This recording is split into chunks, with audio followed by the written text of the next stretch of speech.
여야 정치 고수와의 속 시원한 정치 대담 오픈 토크 오늘이 두 번째 시간입니다. 권영세 국민의힘 의원과 복잡한 정치 현안 하나씩 풀어보도록 하겠습니다. 어서 오세요. 예, 안녕하세요. 권영세 의원입니다. 뭐 먼저- 그렇게 고수는 아닙니다. 네, 아예 정치 고수로 저희는 모셨습니다. 예. 예.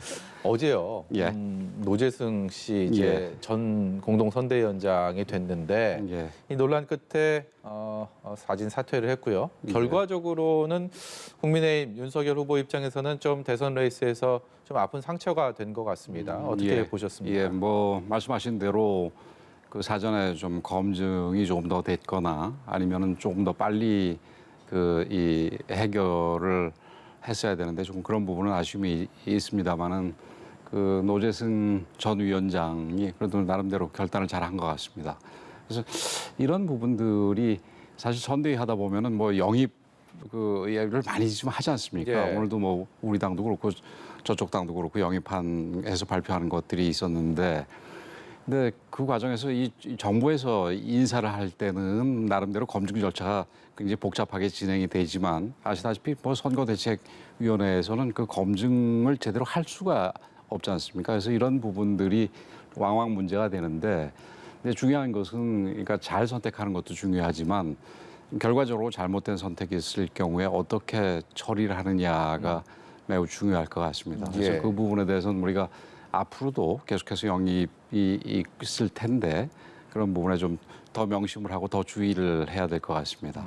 또 한 가지 이제 뜨거운 이슈입니다. 코로나 상황을 봤을 때 이게 예사롭지가 예. 않은 상황이고요. 좀 더 정확히 표현하자면 매우 심각하다라는 예. 게 이제 보건당국의 판단입니다. 이런 방역 정책과는 별개로 대선 레이스에서도 이 코로나19 상황, 이 심각해지는 상황이 무시 못할 변수가 되고 있는 것 같은데 손실보상금 얘기, 이 예, 규모를 가지고 여야가 마치 핑퐁 게임을 하듯이 왔다 갔다 옮겨가고 있습니다. 얘기들이요. 현재 예. 상황도 어떻게 보고 계십니까? 그 먼저 코로나와 관련해서 말씀을 드리자면은 뭐 선거라는 게 이제 그 3월 9일 선거하고 또 5월 달에 취임 이후에 어떻게 해내가겠다라는 그 뭐 공약을 발표하고 그 공약과 관련된 정책 토론들이 이제 주가 되겠지만 예. 그 사실은 지금 당장의 지금 코로나 상황이 이렇게 안 좋은 상황에서 이 부분에 대해서 이 대처하는 것도 굉장히 중요합니다. 그래서 그 저희 우리 국민의힘에서는 코로나19 대응위원회가 만들어져서 어저께 회의를 했지 않습니까? 네. 그래서 사실 제가 이게 지금 코로나 확진자가 7,000명이 넘는 상황에서 이 부분에 대해서는 선거 과정에서 당장 부닥치는 문제니만큼 이 부분에 대해서 좀 우리 대응하는 기구가 필요하겠다 제가 제안을 해가지고 만들어졌는데, 앞서 자료 화면에서도 나왔듯이 이 안철수 지금 후보죠. 예. 그래서 뭐 정치 방역 얘기를 했습니다만은 지금 이렇게 확진자가 7,000명씩이나 이렇게 늘어난 부분은 확실하게 이거는 과학적인 방역이 아니라 순전히 의학적인 관점에서 이루어지는 정책이 아니라 정책인 관점에서 이루어지는 방역 정책 때문에 그런 부분이 많다고 보여지고요. 그래서 이 부분은 좀 분명히 짚어두겠고, 그다음에 질문하신 부분은 마치 이게 무슨 뭐 도박할 때 뭐 얼마 하니까 뭐 나는 그럼 얼마 더 묻고 더블로가 예, 뭐 이렇게 뭐 얘기하지 이런 않습니까? 식의 그처럼 진행이 되는데, 저는 기본적으로 이 부분은 이 자영업자들이라든지 소상공인이라든지 이 코로나로 인한 방역 정책으로 인해서 피해를 본 사람들은 그 어떤 면에서는 이 모두를 위해서 일부가 희생을 한 겁니다. 그 희생을 강요한 겁니다. 정부 정책에 의해서. 예. 그렇기 때문에 이분들에 대해서는 이 피해 전체에 대해서 보상을, 그러니까 배상도 아니고 보상을 정당하게 해줄 필요가 있습니다. 그래서 그 부분이 예산이 허용되는 범위 내에서라면은 뭐 당장이라도 전부 다, 그리고 예산이 허용이 안 된다면은 그러니까 차츰차츰 뭐라 그럴까요? 이 단계적으로 좀 보상을 해야 될 필요가 있는데, 그게 50조가 필요하면 50조를 당연히 만들어야 되고, 그게 실제로 우리 김종인 그 선대위원장 얘기하신 대로 이 코로나가 진행되는 과정에서 조금 더 필요하다 그러면은 50조에서 100조까지 올릴 수도 있다. 이런 식의 그 어떤 관점에서 바라보는 게 굉장히 중요하다고 생각이 됩니다. 이게 네. 뭐 누가 선심 쓰듯이 내가 50조, 내가 100조 이런 게 아니라 이게 보상을 전체 다 해줘야 된다.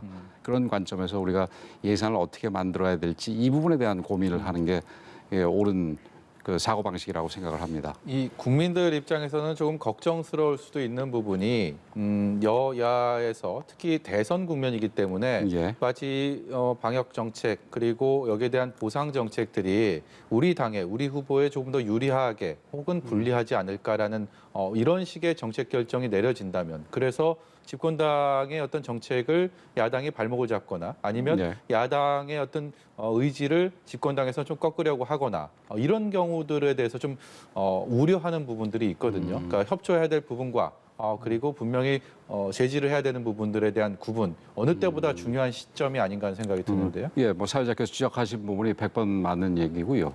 그 부분에 관련해 가지고는 제가 드릴 말씀이 그 이제 이재명 후보 같은 경우는 사실은 이 자영업자라든지 이런 보상들보다 그러니까 국민 전체에 지급하는 뭐 저기 재난지원금 예. 뭐 이런 쪽으로 접근을 했지 않습니까? 그러다가 이제 최근에 와서는 좀 생각이 바뀌어가지고 뭐 당내나 사회적으로 비판이 많아지니까 바뀌어가지고 지금 보상 쪽으로 좀 돌고 있습니다만은 앞서서도 말씀을 드렸듯이 이 부분에 있어서는 무슨 경제 회생을 위해서 무슨 뭐 다른 여러 가지 정책적인 이유를 위해서 전체를 주는 부분이 아니라 지금 당장 코로나의 방역 정책, 이 집합 뭐 규제라 그럴까요? 예. 이런 부분으로 인해 가지고 그 피해를 본 자영업자, 그러니까 그건 아까도 말씀드렸듯이 전체를 위해서 이 일부가 희생한 거 아니겠습니까? 그래서 그런 부당하게 희생을 한 셈이지 어떤 면에서 이런 부분에 대해서는 이게 그 전체를 손실 전체를 보상해 준다라는 관점에서 접근을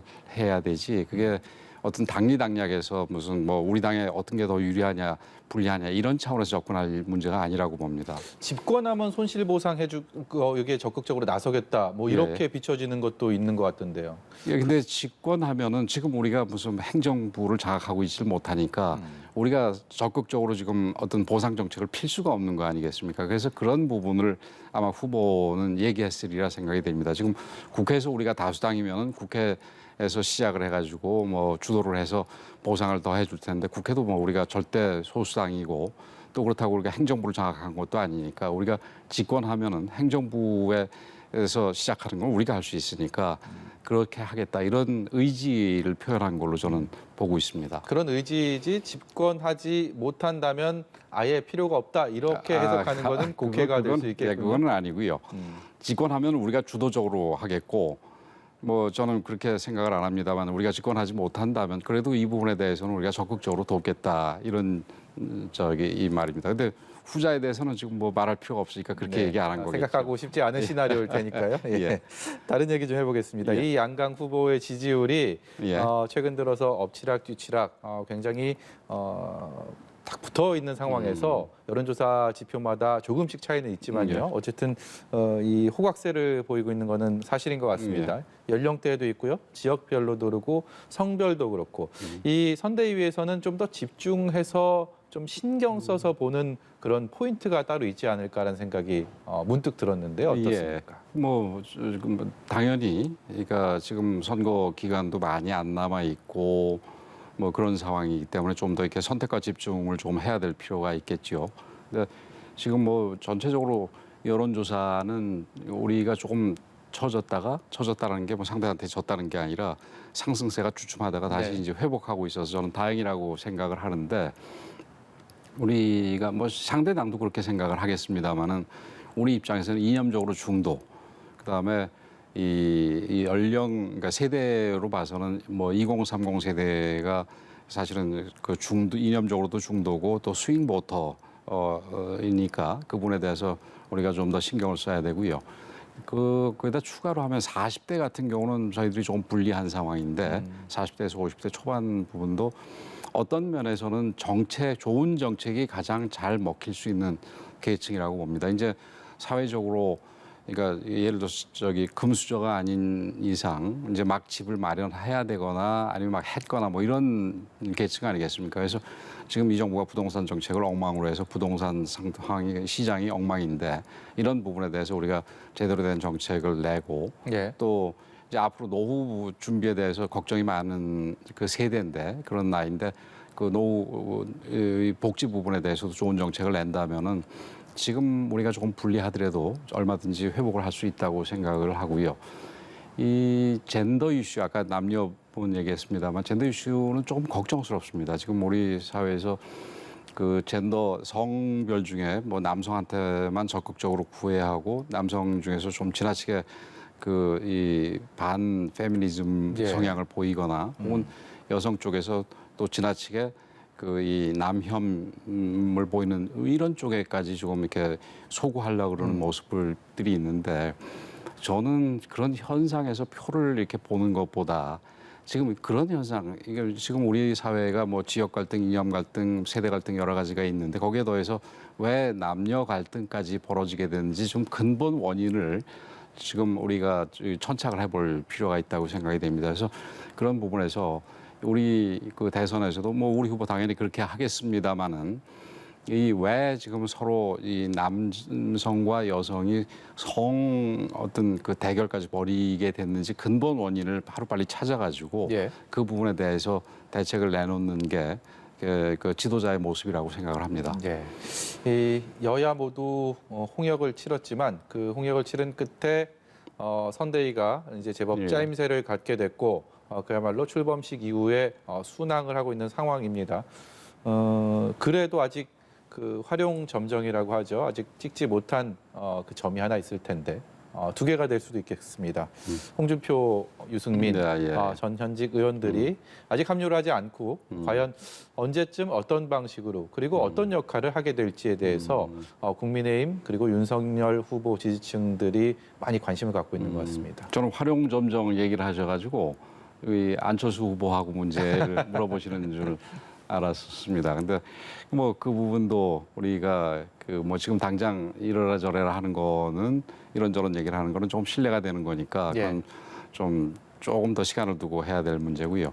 저는 그 홍준표, 유승민 후보 뭐 여전히 후보로 불러도 괜찮겠죠.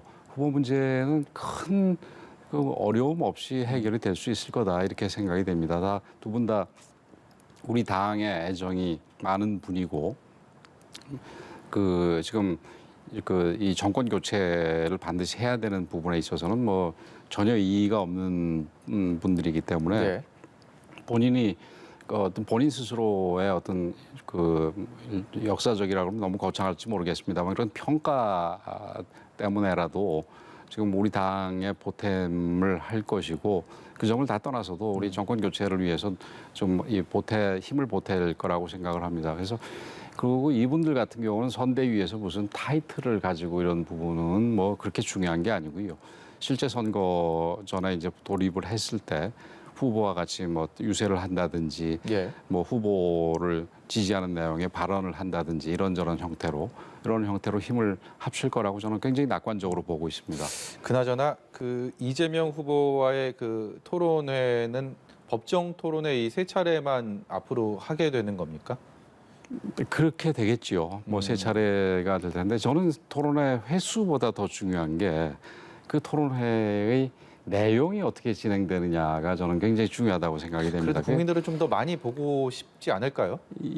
아니요. 그 뭐 그런 부분도 있는데 그 많이 보고 싶어서 봤는데 둘이 앉아가지고 무슨 서로 네거티브 부분만 하고 있었다. 그러면은 그게 말만 많이 해서 무슨 소용이 있겠습니까? 그래서 그 지금 토론회가 세 번보다는 좀 더 많은 것도 뭐 좀 저기 나쁘지 않다 이렇게 생각을 합니다만은 그 토론회의 내용이 뭐 세 번 하든 몇 번을 하든 진짜 우리 대한민국을 지금의 어려움을 어떻게 풀어 나갈지 그다음에 코로나 이후에 아주 대격변이 이루어지고 그 격변은 좀 어려움으로 시작을 할 텐데 이런 부분을 어떻게 헤쳐 나갈지 부분에 대해서 각자의 어떤 비전을 제시하고 그 비전을 서로 다투는 그런 토론회가 돼야지 이게 뭐가 어떻네 이런 식의 거는 적절하지 않고요. 그런 의미에서도 지금 뭐 부산 저축은행 사건이든가요. 그 문제하고 지금 오늘 저기 유한기 씨가 안타깝게도 저기 스스로 목숨을 끊으셨는데